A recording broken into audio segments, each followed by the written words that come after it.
Hello दोस्तों, चलिए इस वीडियो में हम लोग दैनिक जागरण का एक आर्टिकल है जिसका टॉपिक है ये कि नवीकरणीय ऊर्जा का बढ़ता दबदबा। ठीक है, ये बीपीएससी मुख्य परीक्षा के लिए जो सेकेंड पेपर है उसमें इसका प्रयोग किया जा सकता है।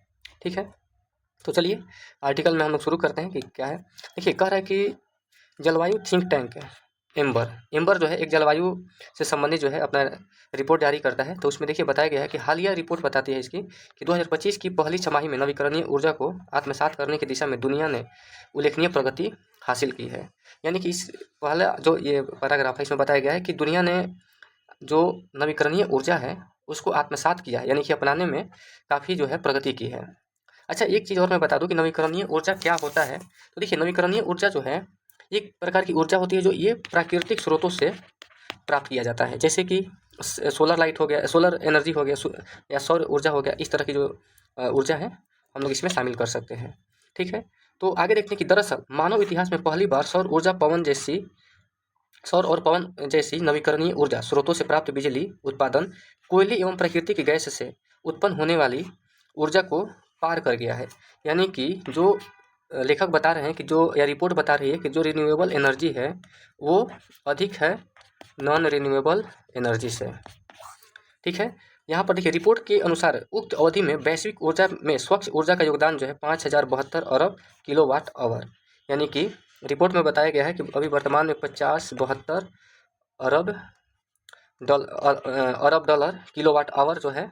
और ये देखा जाए कि जो कोयला आधारित बिजली उत्पादन है 4896 अरब किलोवाट आवर है। तो देखिए ये वाला जो है रिन्यूएबल एनर्जी है, यानी नवीकरणीय ऊर्जा है, और ये वाला जो है कोयला आधारित यानी कि नॉन रिन्यूएबल एनर्जी है। ठीक है, यानी अनवीकरणीय ऊर्जा है। तो ये एक डेटा भी आप यूज कर सकते हैं मेंस में। आगे देखा जाए तो लेखक बता रहे हैं कि यह मानवता के लिए अच्छी खबर है कि ऊर्जा के परंपरागत स्रोतों के इस्तेमाल पर जोर देने के बजाय अब दुनिया नवीकरणीय ऊर्जा स्रोतों को अपनाने के प्रति संजीदा होती दिख रही है। यानी कि लेखक बता रहे हैं कि अब जो लोग हैं वो या नवीकरणीय ऊर्जा के प्रति जो है प्रोत्साहित हैं, मतलब आगे जो है बढ़ रहे हैं और या मतलब इसको अपना रहे हैं। ठीक है, और धीरे धीरे जो है गैर नवीकरणीय जो स्रोत हैं उसको कम कर रहे हैं। ठीक है, आगे देखा जाए तो बड़े पैमाने पर कार्बन उत्सर्जन के लिए जिम्मेदार रहे हैं। ये जो नवीकरणीय ऊर्जा है या परंपरागत ऊर्जा है तो ये जो है कार्बन उत्सर्जन के लिए जिम्मेदार है। जैसे कि कोयला, पेट्रोलियम और प्राकृतिक गैस ने वैश्विक अर्थव्यवस्था को जहां आर्थिक स्थिरता प्रदान की है, वहीं इसके दोहन से मानवता को प्रदूषण और ग्रीन हाउस गैसों की सांद्रता में वृद्धि तथा ग्लोबल वार्मिंग के खतरे का सामना करना पड़ा है। देखिए, बता रहे हैं लेखक कि जो परंपरागत या जो अनवीकरणीय ऊर्जा है भले ही उससे आर्थिक स्थिरता प्रदान हुई है, हमें आर्थिक स्थिरता हुई है, लेकिन ये भी देखना है कि उसने मानवता को प्रदूषण और ग्रीन हाउस की सांद्रता में वृद्धि और ग्लोबल वार्मिंग जैसे खतरे भी दिए हैं। ठीक है, वहीं दूसरी तरफ धरती पर सीमित मात्रा में उपलब्ध ऊर्जा के इन परंपरागत स्रोतों का अंधाधुंध दोहन और संसाधन नियोजन के अभाव में भावी पीढ़ियों के समक्ष इसकी उपलब्ध मात्रा और गुणवत्ता का प्रश्न चिन्ह खड़ा हो गया है। ठीक है, यानी कि दूसरी तरफ अगर देखा जाए तो ये धरती पर सीमित मात्रा में है।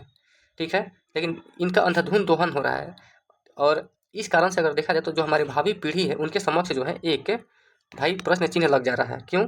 क्योंकि अगर अभी ही इन संसाधनों का दोहन कर लिया जाए तो उनके लिए क्या बचेगा।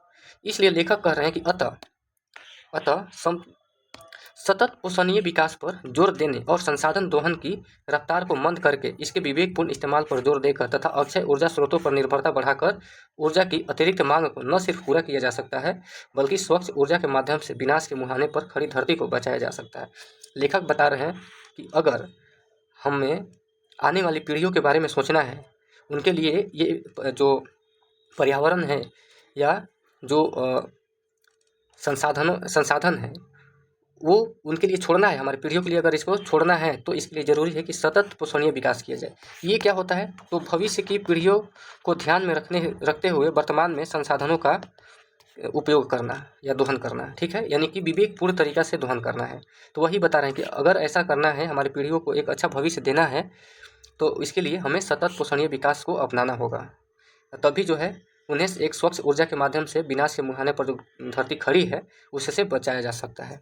ठीक है, आगे देखते हैं कि चीन के साथ साथ, अब देखिए यहाँ चीन के साथ हम लोग तुलना कर लेते हैं थोड़ा, कि चीन के साथ साथ स्वच्छ ऊर्जा को बढ़ावा देने के मामले में भारत की प्रतिबद्धता की सराहना वैश्विक मंच पर होती रही है।